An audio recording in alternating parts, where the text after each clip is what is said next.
Welcome to the Kelly Roach Show, the place for no fluff, easy to implement, 20-minute or less business and leadership lessons to help you build a sustainable business that scales.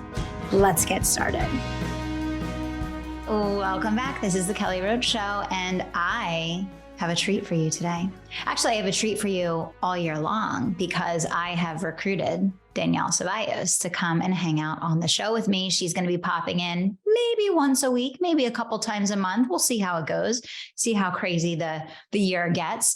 But most of you know Danielle. If you don't know Danielle, she has been my right-hand person in my company over the last few years. She started off doing, some part-time work for us when actually she was running her own successful company. And I slowly, over about a year and a half, recruited her in. She very quickly kind of moved up through the ranks in our organization, became our CMO. And then this past year, towards the end of the year, she actually stepped out of the coaching company and stepped into the role of president for my personal brand, the Conviction Marketing Agency, and most recently, the Advance. So Danielle is helping us to build out several of the new entities that we split out over the course of 2022. So we've had the opportunity to work on some pretty fun and exciting stuff, I would say, right, Danielle? Yes, it has been an interesting, windy journey. It has been a very opportunity. Absolutely. Absolutely. So, I've gotten to see the stress test with Danielle in the highest highs and the lowest lows. And she's definitely ready to take on some of her own organizations where she has, more control over vision and direction and implementation. And we've learned a lot. Have we not, Danielle? I mean, I don't make mistakes often. So I don't know about you, but I have just learned one or two things, over the last 3 years. I always say I'm on the accelerated learning path. When Billy's like, Kelly, what are you doing? I say, Billy, I'm on the accelerated learning path. I just learn through things really, really quickly. Sometimes there's a little bit of cleanup, but that's how it goes if you want to do big things. Right? Yeah, I actually always say my strength is actually just that I can clean up the messes that I make. So, and that is so not true because you are a brilliant leader, a brilliant marketer. You have more vision than pretty much anyone that I've come in contact with. So let's give a little credit where credit is due. But yeah, so I have a question for you. And then I know you have lots of questions for me. And we're just going to kind of have a little dialogue here. But how does someone get a person on board with $100 million vision? How did you buy into the vision of where we're going and actually get totally on board with it?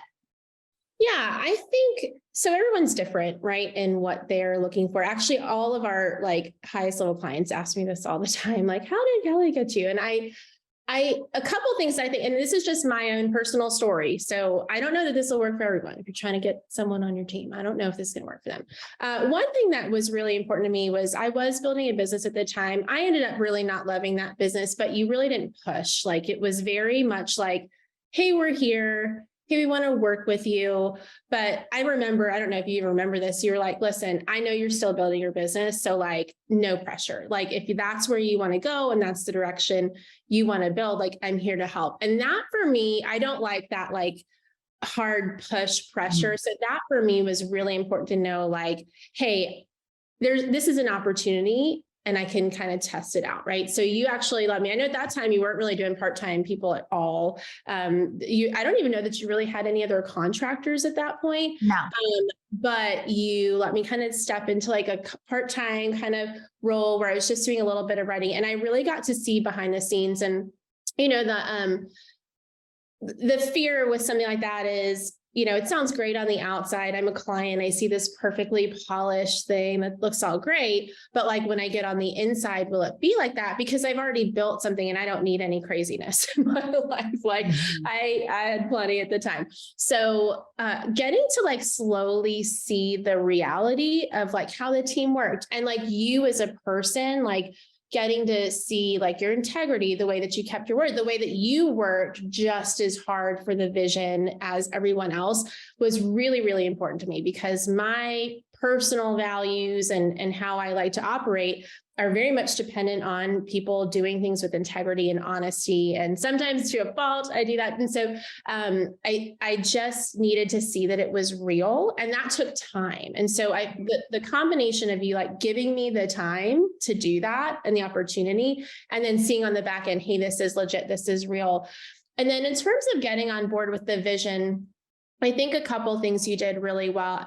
This is basics, but like just repeating over and over, really knowing that it wasn't like a fleeting, like, this is my dream today, and tomorrow this is my other dream, but having that repetitive, constant, like consistency was really important. But also, what I loved, and again, this is me personally, I don't know that everybody's going to love this. There was so much flexibility in it. It was like, here's the big goal, but like, hey, you saw in me that I had that ability like pretty early, and you gave me a lot of freedom, and you were like, this is the goal, but like, if you have a way to help me get there, like, I'm down. And which gave me some creativity and the freedom to kind of be part of co-creating that with you. Yeah. So it wasn't like, you came in, you're like, here's the vision, here's how we're doing it, this is the only way. It was like, here's the vision, here's the path they see, here's a strategy. I had to earn the opportunity to like be able to say my opinions and things like that. But there was like flexibility in it. There was like room for me to have my own vision in there, and for that to be part of the big vision. And I think that's really important. I think a lot of founders it's like, here's the goal, this is what we're doing. And if anyone has anything even remotely outside of it, and sort of like, thanks, but no thanks. And you were like, okay, how does that fit? And if it fits, you were like, let's go, let's do it. So I really appreciate that. And I think that's an important thing to make sure. And a lot of people say this in different ways, but having a vision big enough that other people's visions fit inside of it. And I think you do that really, really well. And then consistently sharing that. So those were things that really kind of helped me buy in. And then over time, it's been 3 years now, the consistency of you like giving me more opportunity, more freedom, more flexibility, more creativity, like really saying, okay, like there were times in our company where I had to like fit into a role that I probably wasn't the best at. It was just what we needed at the time. And we had to do what we like, obviously you've done the same multiple times. We just had to do what we had to do. But you were always very clear and honest with your communication of like, hey, this is where I want you to be because this is where you're strong. This is what you're great at. So I'm working to get you there. Like let's keep going. So for me, again, as someone who's got some vision, I am self-motivated and I do like being part of something bigger. That always being at the top of my mind was what helped, get through the crappy things that you don't really want to do all the time because, okay, if I do this for 6 months or a year, I can go over here and do this and we'll be in a position to do that. So I think it's really important that leaders know their people, that they take the time and they're patient and that they consistently put that vision back in front because, when you're in the middle of it, when you're like in the thick of all the craziness, which you need someone to pull you out and be like, hey, remember, this is like where we're going. And there's so much space and freedom and opportunity for you here. So like, let's just get there together. Yeah. So those are just a couple things. I don't know if that's helpful, but. No, I think it's super helpful. And I just want to kind of reiterate a couple of things for everybody listening that I think can be really helpful for you. So, I'm bringing Danielle on the show because, obviously part of our core differentiators as an organization from the standpoint of, how we build companies and how we teach about business is this idea of building a sellable, scalable, self-led business and team. And we're doing that with 5 core entities right now, building leadership that can own and drive and manage those organizations down. And I think most of you that listen to the show, when I say, sellable, scalable, and self-led, you're probably nodding your head like, hell yeah, of course, that's what I want for my business. And, for us, there was a big element of wanting to take the models that we teach and do it in different industries and in different business models and different frameworks, because we're always learning and we're always growing and we want to test new models and do this in unique and different ways as well, so that we then have that knowledge and expertise to bring back to the market. But what I would say, a couple of things for everybody listening that I think can be helpful from what Danielle just shared. Number one, we talk incessantly about the North Star of the company. And when we went through this process last year of dividing out the 5 core business entities that are underneath the Kelly Roach International umbrella, our North Star, not only did we focus on repeating it, but we amplified it, and we really looked at how do we make sure we're moving toward this North Star, not in a one-dimensional way, but we're literally tackling this North Star from 5 different angles, serving 5 different elements of the entrepreneurial mindset, freedom, financial, and business journey. And so we really looked at all the different ways that we can tackle that North Star. But to Danielle's point, the message that I would want the people listening to the show today to take away would be, you have to repeat your vision incessantly, and you have to be crystal clear on your North Star.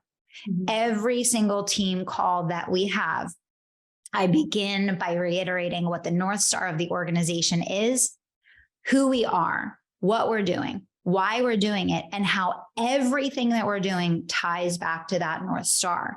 And to Danielle's point, if you want to get really top performing A players on board that can lead divisions and work groups and organizations for you, you have to demonstrate that leadership and that discipline of, as Danielle mentioned, if one day you're coming in, you're talking about this, and then the next day it's something else, and then the next day it's something else, and you're all over the place, that is going to create this fractured, fragmented, very distracted and diluted energy that no one can follow along with. And also then your people don't know which direction to run in, because one day it's over here and the next day it's over here. Now for us, we're making iterations in our strategy every single day. So we're making changes in our strategy every single day to refine things. But what never changes is who we are, where we're going, why we're going there, and what the North Star that kind of guides and leads every decision. The second thing that Danielle said that I think is really important, I like unpack a little bit for everyone listening when you're thinking about elevating, leadership in your company, is that if you want people like Danielle, and a lot of you have now met Crystal, who is the president of our coaching organization, if you want people on your team that can take the level of responsibility of owning either a division or an entity or a company for you, you better be prepared to allow them to have autonomy and ownership. And this struggle is the battle. And I know you kind of said this as well, Danielle, but I think this is a really important thing that you mentioned. So many founders say, I want freedom. I want to have leaders on my team. I want to have people. How do I get it? The number one question that I get is, how do I get a Danielle? How do I get a Crystal? How do I get a Ty? How do I get these leaders? But what people don't realize is I give so much freedom and autonomy to, as long as it fits, there's a couple of things it has to fit. Our ethics, our moral compass as an organization, our North Star, and our why. So it has to be morally, ethically, and strategically aligned with who do we want to be in the world? Why are we doing what we're doing? And where are we going? Besides that, there is extreme autonomy for the leaders to say, hey, Kelly, I know you were doing it this way, but I have this idea. And I think if we tried ABC, XYZ, it actually could take us further and help us, to get an even better result. And developing the ability to allow your team to have the autonomy to test things. Most of what we do fails. And that's what people don't realize. When you see companies that are having the kind of results that we are building, the things that we're building with the speed that we're building them, it's because I give people, number one, the autonomy, and number two, the allowance to fail at a lot of things so that we can figure out what the heck is actually going to work. And the number one thing that I think will strangle creativity in your organization, if you put pressure on people to get it right the first time. However, on the flip side, you have to have people that can deal with pressure. Danielle and Crystal have an extreme amount of pressure on them to meet the financial expectations of the things that they're running. That's the definition of ownership. You can't be a leader at a high level and not have that ownership of attaining the financial profit margins and revenue goals. But the thing that has to coincide with that, if you want great leadership on your team that can run things, is autonomy, flexibility, allowing them to be creative, allowing them to test a lot of things and not putting pressure on them in the testing process to make something that may not be the right thing work. So these are some of the things that kind of go on, like I said, like underneath the surface that I think really plays into the ability to attract and retain these people. And then the one other thing I want to mention that just pulling out from what you just shared, Danielle, that I thought was really important was, you know, you talked about like our relationship over time and, you know, how, like you mentioned, like when we started working with you, like I saw in you that you needed to be that person to me. And I was willing to wait 2 years to get you to see that vision and to know my heart and to make the move from being a successful business owner running your own company to saying, hey, I believe in what I'm doing and I believe in what I can create, but I want to link arms with this person. I want to make this my home. And that was a very slow process that happened over a period of multiple years. And I'll even go to the process with Crystal and the business advisory. Crystal came in and both Danielle and I agreed from the moment that we hired her that she was the one. We were like, this girl is the girl. She's going to run the coaching company. She's going to be the president of the business advisory. Like we both immediately were like, boom, we found our third musketeer. Like, let's do this. Let's go. That was an extremely slow process. We didn't say, oh, she has the talent. She has the capability. We want her to take this over. Here you go, Crystal. It's done. Mm-hmm. It took us over a year of very slowly moving through the steps of Crystal taking on one department. So, you know, I think that's the other thing is like having patience in the process.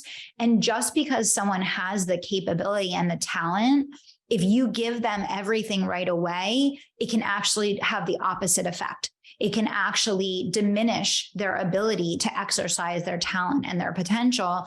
And it can also shoot you in the foot. Danielle needed that time to assess me and to assess our company to say, yeah, I'm committing to being a part of this for life. And that was the commitment I wanted from Danielle. Like I want her to grow old with me building businesses.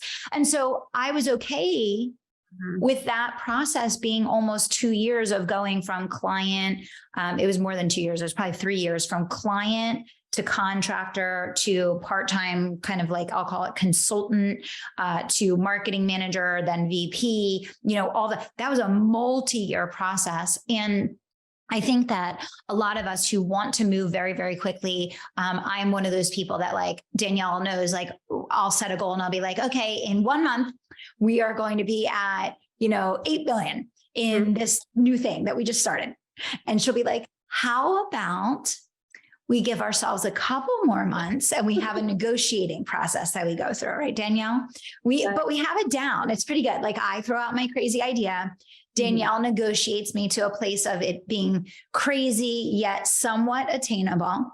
And then we negotiate back and forth until we land on like a plan that's viable, right? Sometimes we end up and Kelly's like, just don't tell me. Sometimes we have to end the conversation like that. Okay, I know you know what needs to happen.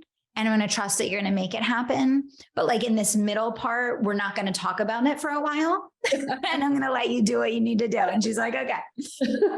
But I do want to emphasize the patience piece and, you know, how I've seen the importance of that with leaders. And I will say I also have done it the opposite way, where I've brought people in that turned out to be the wrong people. I gave them too much too quickly. They weren't the right people. I had a lot of cleanup, a lot of undoing to do. You know, as I've shared very openly, you know, we hired multiple COOs before we, you know, landed on Crystal and found the right person, you know, ultimately to lead the coaching company. But, you know, so I think patience is a huge piece of this. And I think it's something that it's a very careful balance to strike between moving at the speed of learning and implementation, but coupling that with like, when you know, and sometimes you have to slow down to speed up. And I found that to be the case with both Danielle and Crystal.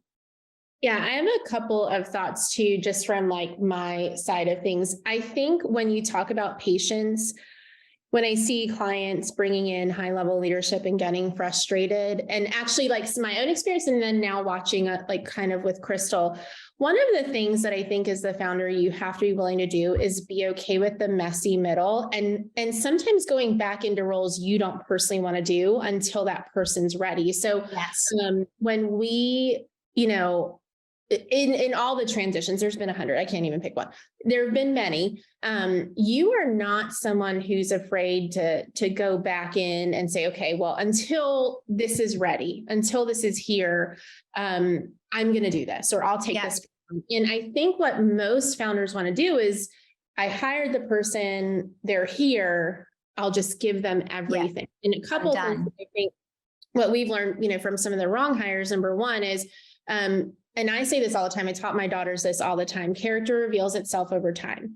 And you literally cannot truly know someone's character. You can have a gut feeling, you can kind of know, but you don't really know someone's character till they've been in a position to lie, till they've been in a position to do something wrong, till they've been in a position to, not be loyal. And so it only reveals itself over time. And when you give some of those things away too quickly, you're gambling, right? You don't really know. So I think it's important that patience needs to be married with, there might be a season where you're doing things you thought you might be out of doing until this person is ready to like step into that role. The other thing I think that I would love to ask you, because I like you said with Crystal, we both kind of had this like gut feeling. And I remember, just so you guys know, when Kelly interviewed, or you interviewed her first, and then said, she literally told me, she's like, I'm not going to say anything. I just want you to interview this person and like, give me your most honest feedback.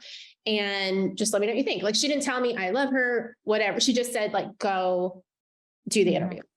And so like, I watched her videos and then I did the interview, and I remember calling and I was like, we have to hire her and I want her on my team. So like, I remember at that time it was like a role that we didn't even really have. And I was like, well, she could be here. She could be here. We just have to have her, whatever that means. And you were like, I feel the exact same. So for you, I want to know, like, as a founder, like you said that about me, I've certainly experienced that. And you felt that about Crystal. Like, what is that? Like, how would other founders know that they've Yeah. And trust me, I've made my share of mistakes, but looking back, there's always a little inkling that you skip over, a little red flag that you tuck away. And, I would say that after interviewing thousands of people, and I do mean thousands, for those that don't know, I started off in staffing and recruiting. So I did this for a living. I literally facilitated the matchmaking process. And what I would say is that typically what happens in the interview process is a little red flag comes up, but it's a little red flag. And because you have lots of other green flags, you make the hire overlooking the one red flag because there's so many other green flags. And what happens is the red flag, the one little red flag, is always the reason why that relationship and partnership does not work out. And this is something that comes through really an intuitive process of you learning to trust yourself and learning to really pay attention to those gut instincts, and understanding that it does not matter if someone has 1,000 green flags, the one red one is the one that's going to come to get you. And it's going to come to get you every single time. And every single person that is not here today, I could go back and I could say they were green, green, green, green, green, red. But because there were so many greens, I overlooked the red. And so it is a process of trusting yourself. But what I would say with both you and Crystal, and just to give context to everyone, so Danielle and Crystal are the most opposite leaders and operators that you will ever meet from the standpoint of personality and strength. And even we use strengths profiles, and even strengths profiles are complete opposites. Okay. So I always say our diversity on our team is our strength, because our leadership team is like every single one of us, Danielle, we're so different. And that's why we're so strong, because we're so different. But Anyway, that said, the couple things that there were in common, and I think the most important thing is what I call internal locus of control. And internal locus of control is a person that their lens through which they see the world is completely centered around what they have the capability to do and be and control. And so their entire lens through which they make decisions and what drives their behavior is around what they have ownership and control over. They see themselves as being the designer of their destiny. They do not see the outside world as the influence in constructing their outcomes. And these are two very, very different kinds of people. And what I see in our company is the people that always work out are the people that have internal locus of control, and the people that always don't work out are the people that have external locus of control. So this is a mode that very resourceful, very optimistic, very disciplined people tend to have created a level of success for themselves many times in other ways in their life. Both Danielle and Crystal were athletes. So Danielle, obviously was a cheer and gymnast, coach, and also performer, right? And Crystal obviously was a tennis pro, right? So no surprise there. No surprise there. Used to being coached, used to being a coach, used to getting feedback, used to very aggressive, very, tumultuous, ups and downs and all the things that come with sport and athletes. But the biggest thing is internal locus of control. You need very different skill sets in your company. So to me, that always comes secondary. When Danielle was a copywriter for us, I had no idea what any of her skill set would look like around being a business operator, a president of a company, a leader, a marketing manager. The reason why I knew I wanted Danielle to be my right-hand person in building all of my companies was that she was the most resourceful person that I ever interacted with, and that she had complete internal locus of control. So it was never, this happened to me, this person did this to me, I couldn't achieve A, B, C, X, Y, Z because of the economy, my boss, my family, my upbringing, my this, my that, my that. It was like, hey, this is what I did. This is the opportunity that I had. This is where I went. This is what I did. This is how I made it happen. And I knew from that level of resourcefulness and internal locus of control in and of itself that this was a person that whatever they needed to know in order to get to where they were trying to go, they were going to figure out. And that is how I knew that Danielle needed to be that person to me. When she was a copywriter, I had no demonstrated track record of leadership, what she was going to be like working, on the team, business building, any of those things. And so I think that's something to get really honed in on when you're looking for leaders on your team. They have to have a track record of success. They have to be someone that has internal locus of control. They need to be extremely resourceful, especially in this environment that we're in today. They cannot be a person that has a story about why they can and whose fault it is and their bad boss and the company was this and the company was that. And, and we've all come across those people, and they put it in such a nice, polite, like happy way that you accept their story about why it couldn't happen and whose fault it was, but they trick you into thinking that it, wasn't them or it wasn't, their fault or whatever the case, because they put it in such an eloquent way that they describe the excuse and the story that they're telling you. And I think Danielle and I can both admit that we've oftentimes been kind of duped into that. I would never. I'm like I would say that is an area that I am working on significantly. Yeah. I love people and I love stories, and I'm like, oh, you're right. That is true. And then I'll literally get off a call and Kelly will be like, wait a second. And I'm like, wait a second. Yeah. I always relied very heavily in my life on my common sense versus my intellect. And, so to me, everything in life is like, if it doesn't make sense, it doesn't make sense. Yeah. Really good rule of thumb.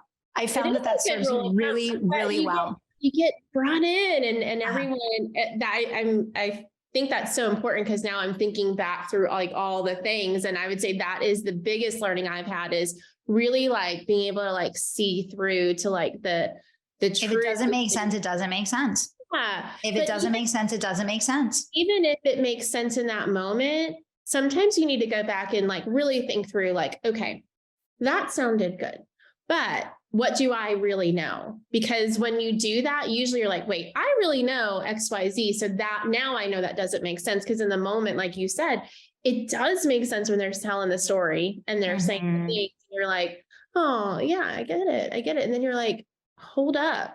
What about all this other information that I already know to be true? So I think that's really important, that sometimes that external locus of control is not always super obvious. Like sometimes you have to like suss it out a little bit because it's just a little bit under the surface. Yeah, for sure. And I think, I think for everyone that's listening to the show today, it's really trusting yourself at a higher level.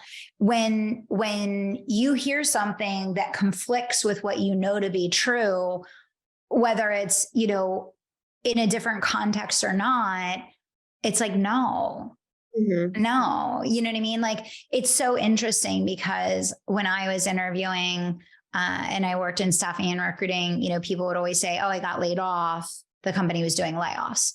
And so I would always ask like, well, how many people got laid off and in what department? And how many people are still left? And what number were you? And where did you rank? And very simply and very quickly, I learned that when you unravel that onion, those layoffs were not layoffs. Those layoffs were them cutting the people that weren't performing. And those layoffs were many times them simply pruning. They were pruning the organization. Just like, if someone's not with us anymore, they're not with us anymore for a reason, because their performance did not match up with the performance of the organization. And we're not going to carry weight that isn't going to add up. And I know that's a tough conversation. Now, that said, obviously, in this economy, we have people being laid off like 1,000 at a time, 500 at a time, 300 at a time. So there's a lot of people that actually are being like swept out with full department changes and full company changes. And I fully acknowledge that. But just to the stories, I think for business owners, a lot of times you don't trust yourself fully and you don't trust those little pings of like your own awareness that come up. And I think learning to trust yourself and learning to not just like tuck those things like under the rug, but instead to really listen to that is huge. And just, I feel that the number one thing that holds people back from building like self-led organizations is twofold. Number one, you will hire the wrong people doing this. I promise you, you will hire the wrong people. It will cost you a lot of money. It will be extremely frustrating. You will say, I lost a year of my life. That is the toll. That is the price that you will pay for freedom. And if you are not willing to pay that price of the trial and error that comes with this process, then you don't deserve to get to the other side. And you're never going to. You're never going to. And I see so many people, and Danielle, you know this because you've been in the business, you've been in the trenches with me. You know exactly what I'm talking about. I see so many people that are like, I'm burnout. I'm doing everything. I have a team, but my hands are still in everything, right? They don't have leadership. They don't have vice presidents. They don't have managers. They don't have, directors. And it's like, how many attempts have you made? And if you aren't willing to understand and have a long range vision for your organization with the understanding that you are going to make mistakes in this process. The first 4 executives that I hired are all gone. They're all gone. They were completely wrong for our organization. And I had to go through that process. And you know what? I remember telling the team and having a conversation it's 2 years ago now that I started this process. 2 full years ago now that I started this process. And I said, like, this is going to take, I said between 1 and 3 years to build out this executive team. And I knew, and it is so painful and it is so expensive. I knew I was going to make mistakes, but there's no way around it. I used a professional sourcing firm.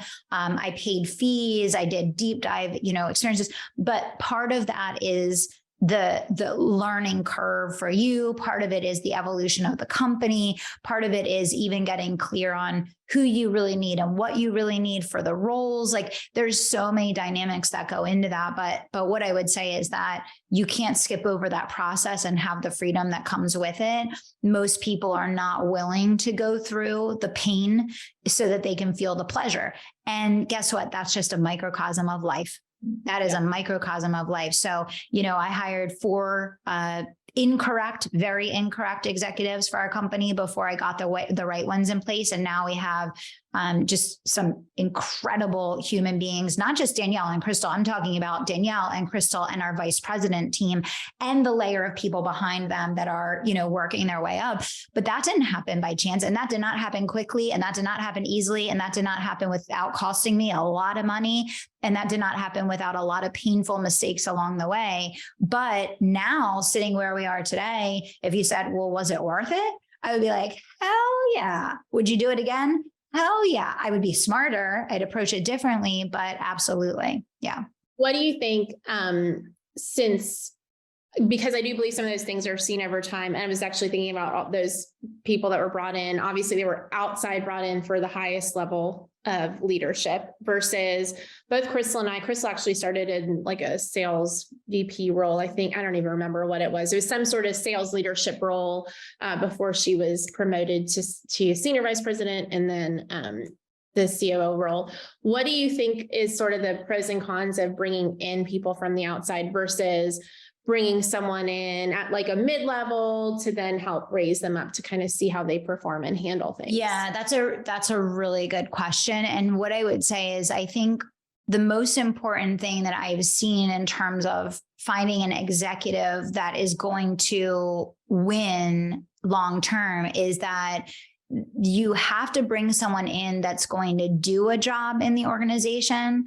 And then from doing that job, elevate into, leading a team to do it. Now, that's not to say you're going to go bring in, a CFO and have them be an entry level, salesperson, but it means like, if you bring someone in at an executive level from the outside and they're there to just kind of like lead and drive the direction and kind of like get people on board and just facilitate outcome, but they don't actually roll up their sleeves and get into the contribution and the doing, I've seen that really does not work.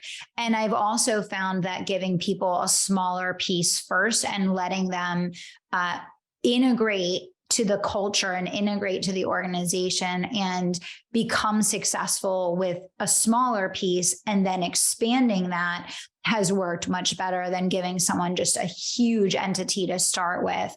And then, it's just, even if they're super talented, they just can't get their hands around it. And then it just, kind of becomes a mess. So I definitely think bringing someone in at like a mid-level, like we just brought in a group of vice presidents, right? And, I'm already seeing like, we have some people that, are going to come up there.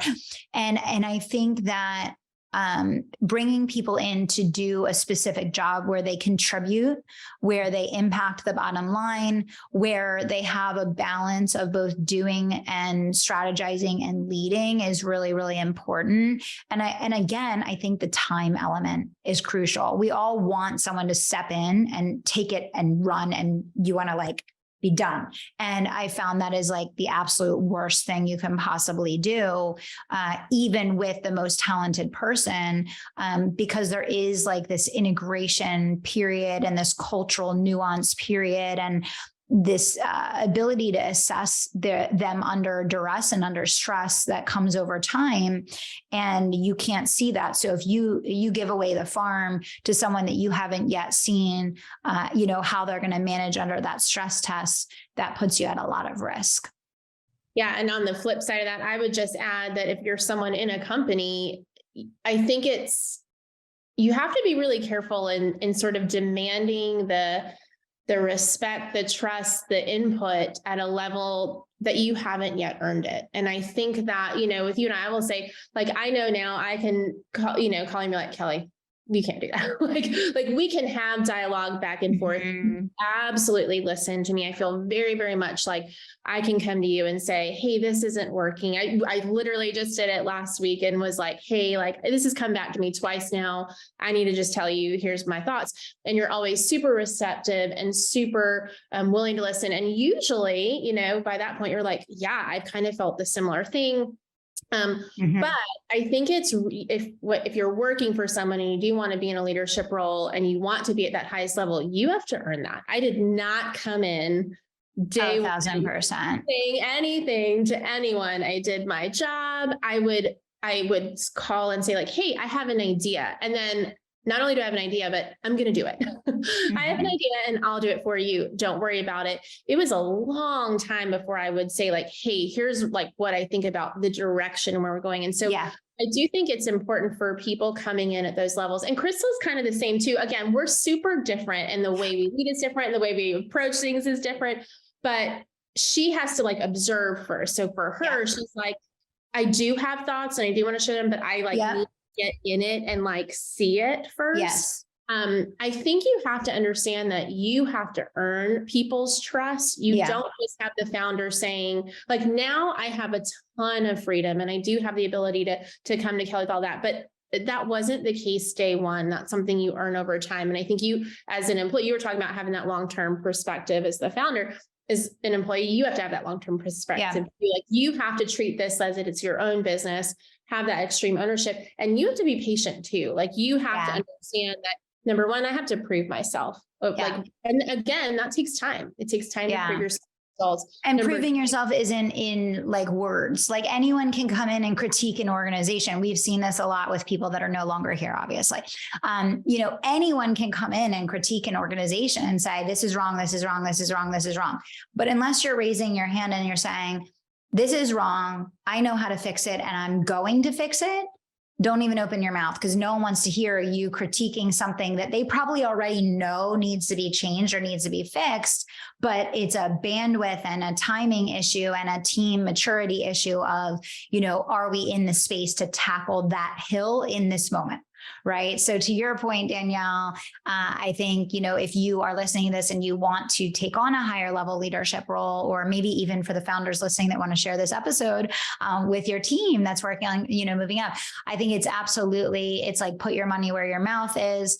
You know, yes, share the idea. Yes, share your vision, but also be geared up and be ready to do something about it.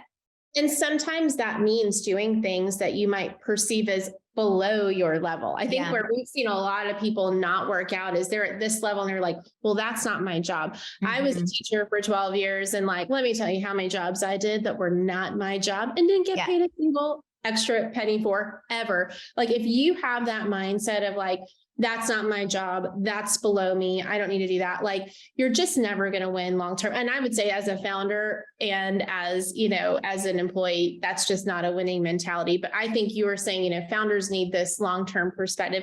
I think if you're someone who really wants the level of freedom and the level of leadership and opportunity that you get from being at the highest level of someone else's company, you have to earn it with the results, with your willingness to do it, and with your own patience too. Like you don't get it tomorrow. Yeah, absolutely. Absolutely. So we'll come back next week and we'll talk about what we are going to talk about. Or maybe not. We'll just see where it goes. I also want to bring Crystal in for a 3-way conversation, because I think that would be very fun for the three of us to kind of share that idea together. But yeah, thanks for tuning in, guys. If you have questions about building high-level leaders on your team, if you're looking to build a self-led, scalable, sellable company, definitely, get in touch with me, get in touch with Danielle. Happy to point you towards some resources. And obviously this is what we do at our higher levels of consulting. So thanks for hanging out with us and tuning in today. Hopefully some good leadership tips and lessons, and we'll see you back here soon.